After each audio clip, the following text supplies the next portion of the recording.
د یکشنبې په ورځ ناوخته کندهار کې د پښتون ژغورنې غورځنګ د راغلو غړو په ملاتړ غونډه ترسره شوه. د دغه غورځنګ یو شمېر غړي چې د ډیورنډ فرضي کرښې له هغه غاړې راغلي وه، د کرښې دواړو غاړو ته میشت ولسونه یې د یادې کرښې قربانیان یاد کړل. دوی په افغانستان کې د سولې د روانو خبرو د ملاتړ ترڅنګ له بهرنیو هیوادونو څخه د نه لاسوهنې غوښتنه وکړه. له دې سټیج نه ټوله دنیا ته خواست کوو، ټوله دنیا بدمعشانو ته خواست کوو، دنیا بادارانو ته خواست کوو، ټولو ګاونډیانو ته خواست کوو چې مهرباني وکړه هېڅ ښېګړه موږ سره مه کوه، دا یوه ښېګړه وکړه چې موږ لاسوهنه بند کړه. د یاد غورځنګ غړو په افغانستان کې روانه جګړه د نړیوالو د ځانګړو موخو لپاره وګڼله او نیوکه یې وکړه چې د ترهګرۍ په نوم جګړه کې یې د ترهګرو اصلي مرکزونه پرېښي دي. دوی پر امریکا نیوکې سره وایي چې د ترهګرو ملاتړو هیوادونو ته یې د ځپلو پر ځای د سولې او جګړې امتیاز ورکړی دی. نو زه دا وایم چې دا کرونا وایرس په پښتانو په بالوچو باندې د 40 کالو نه مسلط دی، خو هغه په شکل کې د انسان دی، رنګ یې تور دی، نام یې پنجاب دی. د 1940 په دې خوا دا په پښتنو باندې دوی لپاره یو ځانګړی قانون جوړ سو د FCR په نامه، فرنټیر کریمینل ریګولیشن.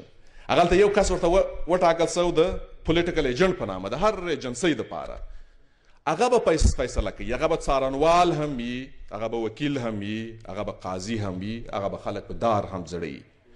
هلته به ښوونځی نه وي، هلته به برېښنا نه وي، هلته به سلاوې جوړېږي، هلته به د سلاو مارکیټونه وي. غونډه کې د پښتون ژغورنې غورځنګ د پراخ ملاتړ ترڅنګ ډاډ ورکړل شو چې د ډیورنډ فرضي کرښې د دواړو غاړو ولسونو موخې یو دي او دې برخه کې به خپلو هڅو ته دوام ورکوي. اول زما خپله مځکه د پرې خواته په درې مځکه سته، په درې داسې نه ده چې ما خریداري کړې ده، دې خواته مې مځکه سته، دې خواته مې یم، نو دا پوله ماته څه اهمیت لري چې زه سره جلا کړی یم؟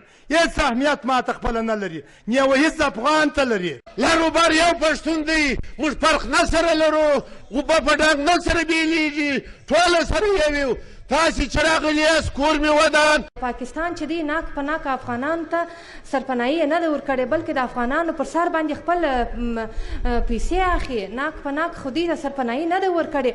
داسې ټریننګونه راسي چې هغه د افغان خویندو دپاره او هغه خویندې چې دی خپل د حق څخه بې حقه کېږي، هغه حق چې دی پنجابیان یې ترلاسه کوي. د غونډې برخوالو د پښتون ژغورنې غورځنګ د هغو غړو د خوشي کولو غوښتنه هم وکړه چې دا مهال د پاکستاني حکومت له لوري د دغه هیواد په بېلابېلو زندانونو کې تر سختو شکنجو لاندې دي.